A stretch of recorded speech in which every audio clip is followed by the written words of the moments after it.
Hello guys, तो स्वागत है आप सभी का पीएस एक्सप्लेन चैनल में। तो लास्ट एपिसोड में हमने देखा था टॉप 10 जीनियस को चैलेंज करने के लिए आखिरी जीनियस बची होती है और हम देखते हैं ये होती है बुशार की उषा। उषा बोलती है कि मैं दायु के 4th प्रिंस को चैलेंज करूंगी। अरीना में जाते हुए 4th प्रिंस बोल रहे होते हैं छोटी मोटी कंट्री वालों की हिम्मत भी ना काफी बढ़ गई है। आखिर इस कमीने की हिम्मत कैसे हुई मुझे चैलेंज करने की, इसे तो मैं यहाँ पे काफी ज्यादा सबक सिखाऊंगा। लेनियान सोच रहा होता है दायु जैसी बड़ी कंट्री है ना, उनके पास में हर एक रिसोर्सेज है। अगर इनके कंट्री के अंदर कोई भी थोड़ा बहुत भी टैलेंट दिखता है ना, तो उन सभी के ऊपर दबा के रिसोर्सेज को ना खर्च करते हैं। इनके पास में डॉक्टर्स की एक टीम होती है, एल्डर्स की एक टीम होती है और काफी सारे लोगों की टीम होती है जो कि इनके कंपटीशन में हर टाइम हेल्प कर सके। जब हम एक बैटल करते हैं तो हम लोग को चेकअप करने के लिए डॉक्टर्स आते हैं, पर ये चीजें ना छोटी कंट्री वालों के साथ में नहीं है। ना ही इनके पास में खाने के ज्यादा पैसे हैं और ना ही कोई डॉक्टर जो इन लोगों को हर एक फाइट के बाद में हील कर सके। लेकिन फिर भी बुसार जैसे कंट्री के एक जीनियस का टॉप 20 में पहुंचना ना बहुत ही बड़ी बात है। तभी अनाउंसर बोलता है फाइट को स्टार्ट किया जाए। आगे बढ़ते हुए 4th प्रिंस बोल रहा होता है तुमसे फाइट करने में ना बहुत ही मजा आएगा। तभी जो उषा होती है अपने घुटनों पे आ जाती है। सारे बंदे शॉक्ड होते हुए बोल रहे होते हैं ये क्या हो रहा है, आखिर जो ये जीनियस थी अपने घुटनों पे क्यों आ गई। उषा बोल रही होती है मेरा नाम उषा है और मैं बुसार कंट्री से बिलोंग करती हूँ, प्लीज आप हमारी कंट्री को बचा लो। आप तो दायु के प्रिंस हो ना, आपके पास में तो बहुत सारी अथॉरिटी होगी, प्लीज हम लोग को बचा लो। निंगर बोल रही होती है लिनियन आखिर लड़की क्या बोल रही है, मुझे इसकी लैंग्वेज समझ में नहीं आ रही। लिनियन बोल रहा होता है जो ये छोटी कंट्री की जीनियस है ना, ये दायु कंट्री वालों की लैंग्वेज बोल रही है। इसने कहा ना कि इसी कंट्री के ऊपर बहुत सारी दिक्कतें आ रखी है, सभी लोगों को घर से निकाला जा रहा है और इन लोगों के पास में खाने के लिए भी पैसे नहीं है। क्राइसिस के टाइम पे ना ये बाकी सारी कंट्री से हेल्प की गुहार लगा रही है, इसी वजह से सभी के सामने झुक भी गई। वही हम देखते हैं उषा को सब कुछ करते हुए मैच के जजेस भी देख रहे होते हैं। तभी टला जज बोल रहा होता है इस कंपटीशन के अंदर 4th प्रिंस को विनर घोषित किया जाता है। ये जो लड़की है ना उषा, ये कंपटीशन के रूल्स को इंटरप्ट कर रही है, इसी वजह से इसको कंपटीशन के अंदर से डिस्क्वालीफाई कर दिया जाता है। अब ये आगे कंपटीशन में फाइट नहीं कर सकती। उषा बोल रही होती है भले ही मुझसे मेरी पोजीशन छीन लो, लेकिन मेरी कंट्री को बचा लो। मैं झूठ नहीं बोल रही, हमारी कंट्री में ना सभी लोग बहुत ही तकलीफ में है, प्लीज हम लोग को बचा लो। लेकिन तभी जितने भी जजेस होते हैं ना वो सभी के सभी वहाँ जाने लगते हैं। ऑडियंस में जाते हुए बोल रही होती है मूड खराब हो गया, हम लोगों को लगा था कि ये तो आखिरी फाइट है, इसी वजह से हमें बहुत ही मजा आएगा। एक छोटी कंट्री की जीनियस ना बड़ी बड़ी कंट्री के जीनियस को हराएगी, आखिर से कमाल क्या ही होता। लेकिन ये लड़की तो एक पावरफुल भिखारी निकली जो कि यहाँ पे आके अपनी कंट्री के लिए भीख मांग रही थी। सच में तो बहुत ही डिसअपॉइंटिंग था। उषा अभी भी अपनी बातों को रिपीट कर रही होती है कि मेरी कंट्री ना बहुत ही बड़े खतरे में है, बहुत सारे लोग बेघर हो चुके हैं और हमारे पास में खाने के लिए भी कुछ भी नहीं है। मैं आप सारी कंट्री वालों से भीख मांगती हूँ कि प्लीज आप हम लोगों की ना थोड़ी बहुत हेल्प कर दीजिए। अगर आप लोगों ने हम लोगों की थोड़ी बहुत भी हेल्प कर दी ना, तो हम सभी लोग बच जाएंगे। लिनियन सोच रहा होते हैं जिन्हें से सभी लोगों की नजरों में आने के लिए ना बहुत ही मुश्किल रास्ते को चूज करा। इसे पता था कि ऐसे इसके बातों के ऊपर कोई भी ध्यान नहीं देगा, इसी वजह से छोटी कंट्री की होने के बावजूद भी इसने टॉप 20 में जगह बनाई। और जब सारे बंदे इसकी फाइट को देख रहे थे ना, तभी इसने अपनी बात को रख दिया। लेकिन अफसोस की बात तो ये है कि यहाँ पे सारे के सारे बंदे फाइट में इंटरेस्टेड थे। एक ऐसी छोटी सी कंट्री जिसका इन लोगों ने नाम तक नहीं सुना, उसकी आबिदी सुनने में ना इन सभी को कोई भी इंटरेस्ट नहीं है। तभी एक बंदे को रोकते हुए लिनियन बोल रहा होता है ब्रदर, क्या तुम्हें पता है कि बादशाह कंट्री के अंदर क्या चल रहा है, आखिर लड़की हम लोगों को क्या बताना चाह रही थी। वो बंदा बता रहा होता है बादशाह कंट्री ना एक बहुत ही छोटी सी इंडिपेंडेंट कंट्री है, पास्ट में इस कंट्री को ना कोई भी सीरियसली नहीं लेता था और ये लोग बहुत ही खुशी खुशी रहते थे। लेकिन आज से तकरीबन 1 साल पहले ना इस कंट्री के अंदर मिनरल वैन मिली और उसके बाद इन सभी के लिए दिक्कतों की शुरुआत हुई। हालांकि ऐसी बात नहीं है कि वो गोल्ड या फिर सिल्वर की खदान थी, उस मिनरल वैन के अंदर ऐसी चीज थी ना जिसका यूज करते हुए मेटल टाइप की एबिलिटी यूजर की पावर ना काफी ज्यादा बढ़ गई थी। खासकर जिनके पास भी गोल्ड मैजिक है ना, वो सारे लोग तो काफी ज्यादा पावरफुल बन गए थे। जब दायु और बाकी सारी कंट्री को इसके बारे में पता चला तो वो सारे के सारे लोग ना काफी ज्यादा लालची हो गए और इन सभी ने बादशाह कंट्री के अंदर से मिनरल को निकालना स्टार्ट कर दिया। अब कोई भी कंट्री अपने आप को डिस्ट्रॉय होते हुए तो नहीं दे सकती ना, इसी वजह से वहाँ की रॉयल फैमिली ने इन लोगों के खिलाफ खड़ी हुई। लेकिन बड़ी कंट्री वालों ने बादशाह कंट्री वालों को अपनी जाल में जकड़ लिया था। उन लोगों के पूरे रॉयल किंगडम को ना इन लोगों ने बर्बाद कर दिया और तीनों बड़ी कंट्री ने आपस में मिनरल वैन को बांट लिया। अब बादशाह कंट्री के अंदर सच में कुछ भी नहीं बचा, वो लोग पूरी तरीके से बर्बाद हो चुके हैं। उन लोगों की हालत को देख के ना सच में काफी तरस आता है। लिनियन सोच रहा होता है खुशहाल और छोटे से कंट्री को तीनों बड़ी कंट्री ने मिलकर कंगाल कर दिया और जब उनमें से कोई एक आगे आगे ने अपनी बात को सुना रहा था, तब इन लोगों ने मैच को ही कैंसिल कर दिया और साथ ही फटाफट से यहाँ से निकल भी गए। सच में बड़ी कंट्री वाले ना बहुत ही खतरनाक है, जितना कि हम लोग सोच भी नहीं सकते। आगे हमें कंपटीशन के सेकेंड डे का सीन दिखाया जाता है। लिनियान सोच रहा होता है कल से उस जीनियस के बारे में ना मैं कुछ भूल नहीं पा रहा। मैं फील कर पा रहा हूँ कि उस जीनियस को ना अपनी कंट्री को लेके कैसा फील हो रहा होगा। अगर देखा है तो मेरा उसका कोई भी लेना देना नहीं है, यहाँ तक कि मैंने उसकी शक्ल तक नहीं देखी।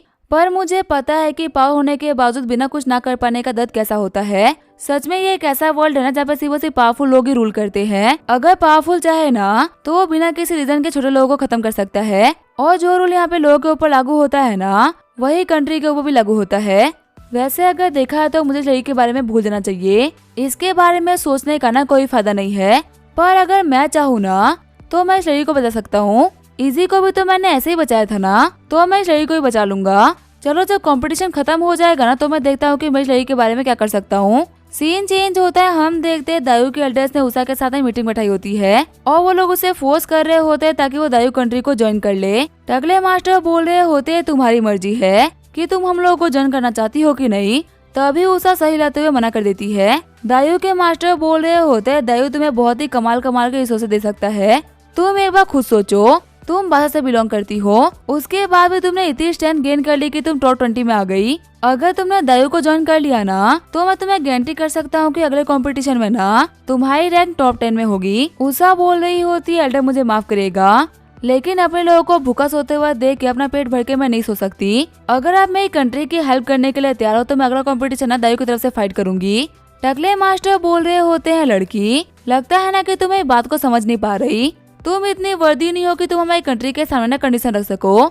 अगर तुम हम लोग को ज्वाइन नहीं करोगे तो इसमें तुम्हारा लॉस है, हमारा कोई भी लॉस नहीं है। फ्यूचर में तुम ना हाई लेवल तक नहीं पहुंच पाओगी और एक वीक इंसान बन के रह जाओगी। इतना जीनियस होने का क्या फायदा जब तुम कुछ बड़ा अचीव ना कर पाओ। पर मुझे लगता है कि तुम ये बात को नहीं समझने वाली। तुम अपनी कंट्री की रट लगाई बैठी हो। फिर वो जो एल्डर होते हैं वहाँ से निकल गए होते हैं। एल्डर बोल रहे होते हैं भैंस के आगे बीन बजाने का ना कोई फायदा नहीं है। लिनियान सोच रहा होता चलो इस लड़की ने ना बहुत अच्छा काम किया कि ये ना दाई वालों के झसे में नहीं आई। उषा के साथ ही बोल रहे होते उषा तुमने यहाँ पे ना बहुत ही बड़ा सेक्रीफाइस दिया है। ये लोग यहाँ तक मान गए थे कि तुम्हारे रिलेटिव्स को भी ना कंट्री माने देंगे और तुम्हारे और तुम्हारी फैमिली की जिंदगी ना हमेशा के लिए चेंज हो जाएगी, लेकिन फिर भी तुमने कंट्री को आगे रखा। उषा बोल रही होती है मेरे लिए ना किसी भी कंट्री को ज्वाइन करना इम्पोर्टेंट नहीं है। मैंने इस कंपटीशन में पार्टिसिपेट इसी वजह से किया था कि मैं अपनी कंट्री को आगे रख सकूं, ना कि इसलिए कि मैं अपने स्ट्रेंथ को बढ़ा लूं। अभी दालू और दाजा कंट्री के एल्डर्स बाकी है, मैं उन लोगों से बात करके देखूंगी, क्या पता वो लोग हमारी हेल्प करने के लिए मान जाए। मैंने सुना है कि दाजा कंट्री और दालो कंट्री के एम्परर ना काफी अच्छे हैं, ये लोग हमारी हेल्प ना जरूर करेंगे। तभी दरवाजे के ऊपर नॉक करते हुए लिनियान बोल रहा होता है आप लोगों से मिलके बहुत अच्छा लगा। शॉक्ड होते हुए उषा बोल रही होती है आप तो दाजा से हो ना। दाजा के गेस्ट आपका यहाँ पे स्वागत है, क्या हमारे बासा कंट्री की आप हेल्प करना चाहोगे। लिनियान बोल रहा होता है माफ करना, लेकिन मैं भी तुम्हारी तरह ना सिर्फ एक कॉम्पिटिटर हूँ जो भी कंट्री की चीजों को ना खुद से डिसाइड नहीं कर सकता। मैं यहाँ पे अपनी तरफ से तुम लोगों से मिलने के लिए आया था। मुझे लगा ना कि तुम लोग के पास में खुद के डॉक्टर्स की टीम नहीं होगी और क्योंकि मेरे पास में हीलिंग एबिलिटीज है इसी वजह से मैं तुम्हें हील करना चाहता था। आगे हम देखते हैं लिनियान ने उषा को हील कर दिया होता है और ये काम उसने अपने आंखों में पट्टी बांध के किया होता है। लिनियान बोल रहा होता है माफ करना, लेकिन मुझे पहले पता ही था ना कि तुम एक लड़की हो, इसी वजह से मैं तुम्हें सभी के सामने हील करने की बात कर रहा था। कहीं तुम्हें मेरी बातों का बुरा तो नहीं लगा ना। उषा बोल रही होती है नहीं यंग मास्टर, इसमें ना आपकी कोई भी गलती नहीं है, जानबूझ के मैंने अपने जेंडर के बारे में ना किसी को पता नहीं चलने दिया। लिनियान बोल रहा होता है कि मेरे पास मैजिक ऑफ आइज नहीं होता ना तो मैं कभी देख ही नहीं पाता कि आखिर इस लड़की को कितनी इंजरी हुई है। सच में बहुत ही कमाल की बात है कि इतनी इंजरी के बावजूद भी लड़की टॉप 20 में आ गई। लिनियान बोल रहा होता है वैसे क्या मैं जान सकता हूँ कि तुमने अपने जेंडर को सभी छुपा के क्यों रखा। अगर बाकी सारे लोगों को पता होता ना कि तुम एक लड़की हो तो तुम्हारे ऊपर हल्के से अटैक करते। मैं गारंटी कर सकता हूँ कि तुम इतनी घायल तो कभी नहीं होती। शर्माते हुए उषा बोल रही होती है क्या आप मेरी इंजरी को देख पा रहे हो क्या। लिनियान बोल रहा होता है तुमने खुद तो मेरी आंखों पे इतनी बड़ी पट्टी को बांध दिया है, तुम्हें क्या लगता है क्या मैं कोई सुपरमैन हूँ जिसके पास में एक्स-रे विजन होगा। अभी तो मैं यहाँ पे हील करने के चक्कर में ना मेरी काफी सारी एनर्जी लग गई और इसी से मेरे को अंदाजा लग रहा है ना कि तुम्हारे बॉडी के ऊपर काफी सारी इंजरी होगी। उषा बोल रही होती है अगर मैंने कभी लड़का बनने की एक्टिंग नहीं करी होती ना तो मैं कंपटीशन में पार्टिसिपेट नहीं कर पाती। असल में मैं इस कंपटीशन में ना सभी चुपके पार्टिसिपेट कर रही हूँ। मेरे सीक्रेट के बारे में सिर्फ और सिर्फ मेरे अंकल और मेरे ब्रदर को पता है, इन सभी के अलावा ना तीसरे आप हो जिसको इसके बारे में पता चला। लिनियान बोल रहा होता है कि तुम्हें मेरे ऊपर इतना भरोसा है जो कि तूने मुझे इतना बड़ा सीक्रेट बता दिया। तुम अगर चाहिए तो तुम मुझे जाने के लिए भी तो बोल सकती थी ना। उषा बोल रही होती है ऐसा इसी वजह से क्योंकि मुझे सारे लोगों में ना आप काफी अच्छे इंसान लगे।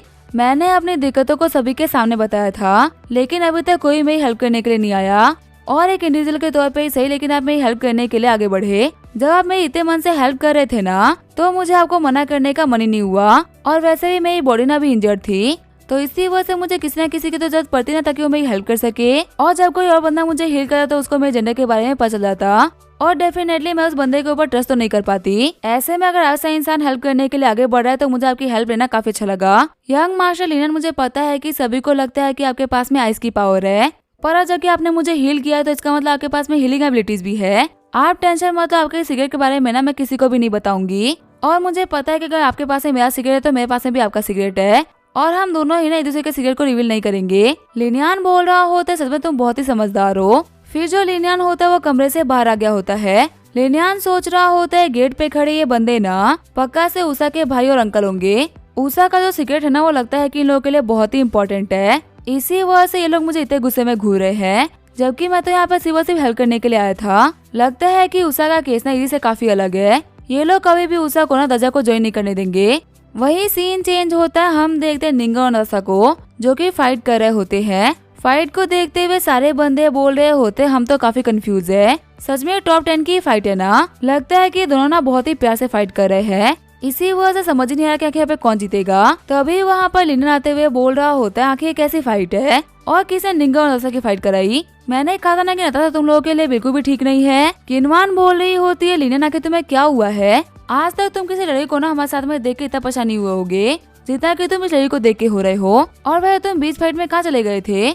लिनियान बोल रहा होता है मेरा एक दोस्त है, मैं उसी को हिल करने के लिए गया था। किनवान सोच रही होती है लिनियन कैसी फितरत है, पक्का से इसका दोस्त ना कोई लड़का तो नहीं हो सकता। वैसे भी कंपटीशन में फाइट करने के लिए ना बहुत ही खूबसूरत जीनियस पे आई हुई है। अगर ये जीनियस के ऊपर लिनियन की नजर आ जाए तो इसमें कोई बड़ी बात तो नहीं है। लगता है ये एक नई सिस्टर के लिए ना मेरे को तैयार रहना चाहिए। लिनियन बोल रहा होता है वैसे इन लोगों की फाइट कब चल रही है और तुम्हें क्या लगता है कौन जीतेगा। किनवान बोल रही होती है कि तुम्हें पता तुमने ना यहाँ पे आने में बहुत ही देर कर दी। तुम जब से गए हो ना उसके बीच में 3 फाइट हो गई है। पहली फाइट हुई झूलिन और प्रिंस इवान की, जिसके अंदर प्रिंस इवान ने ना बहुत ही जल्दी गिव अप कर दिया। उन्होंने तो फाइट तक नहीं करी, उन्हें पता है कि वो झूलिन की आइज के सामने ना कुछ भी नहीं कर सकते। दूसरी फाइट हुई मेरी और प्रिंस ताये की।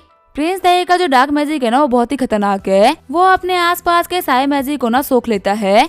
मैं तो उसके सामने हार गई, लेकिन तुम उसके सामने थोड़ा सा केयरफुल रहना। लिनियन बोल रहा होता है ताइगे बहुत ही पावरफुल है, कहीं तुम्हें फाइट के अंदर चोट तो नहीं आई ना। किनवान बोल रही होती है मैंने फाइट के अंदर पहले अपना बेस्ट दिया ताकि मैं फाइट के अंदर ना हारूं, लेकिन जब मैंने देखा कि मैं ताइगे से नहीं जीत पाऊंगी तो मैंने चुपचाप से गिव अप कर दिया, जिसकी वजह से मुझे ना कुछ खास इंजरीज नहीं हुई। तीसरी फाइट हुई इजी और प्रिंस लिलिन के बीच में, पर अफसोस की बात तो ये है कि इजी का जो स्पेस मैजिक है ना वो लिलिन के लाइट मैजिक की बराबरी नहीं कर पाया। इजी भी इंजर्ड नहीं है लेकिन वो भी हार गई। और उसके बाद अभी नताशा और निंगर की फाइट चल रही है।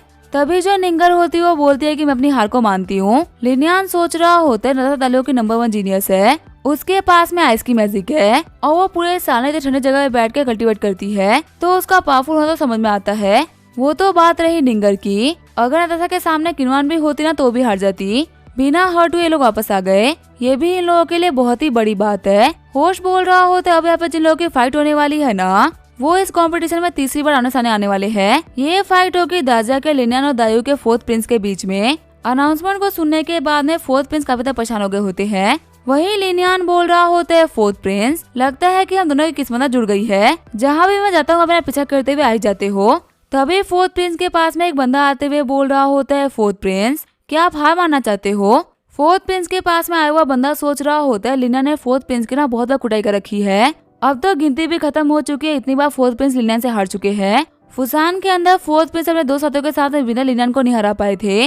अगर इन्होंने यहाँ पे फाइट करा तो इनको सिर्फ सी बेइज्जती मिलेगी और कुछ भी नहीं, और कहीं अगर लिनियन का दिमाग खराब हो गया ना तो वो इनको इस तरीके से पीट भी देगा। 4th प्रिंस बोल रहा होता है मेरा ऐसा महान वॉरियर हार जाता है लेकिन हार नहीं मानता। क्या तुमने वो कहावत नहीं सुनी, एक जंग हुई तलवार से ना एक टूटी हुई तलवार बेहतर होती है। अब इसे क्या फर्क पड़ता है कि मेरा अपोनेंट लिनियन है, मैं उसे नहीं डरता और मैं उसे फाइट करने की हिम्मत रखता हूँ। चीयर करते हुए सारे बंदे बोल रहे होते सच में जो 4th प्रिंस है ना वो एक रियल मर्द है। 4th प्रिंस की बातों को सुनते हुए ना कभी कभी गर्ल से सीना चौड़ा हो जाता है। एक रियल मैन वो नहीं है जो कि पावरफुल हो, एक रियल मैन वो होता है जिसके जिगरे में दम होता है। लिनियान से हाथ मिलाते हुए फोर्थ प्रिंस बोल रहा होता है, देखो मैंने अपने हर एक फाइट में ना बहुत ही डायलॉग मारा है और इसी वजह से मैं यहाँ पर डायरेक्टली हार नहीं मान पा रहा। मैं बस तुमसे यही बोलना चाहूंगा कि मुझे बख्श देना। अगर तुमने मुझे नहीं मारा ना तो मैं तुम्हें प्रॉमिस करता हूँ कि मैं तुम्हें ना एक और $50 का युआन की शर्त दूंगा। प्लीज लिनियान, इज्जत की बात है, तुम समझ सकते हो ना। लिनियान सोच रहा होता है फोर्थ प्रिंस की कंडीशन को ना मैं समझ सकता हूँ, लेकिन अफसोस की बात तो ये है कि ये कंजूसा मेरे को सिर्फ एक ही किशल दे रहा है। अब इसका क्या होगा हम देखेंगे नेक्स्ट एपिसोड में। तब तक के लिए वीडियो देखने के लिए थैंक यू।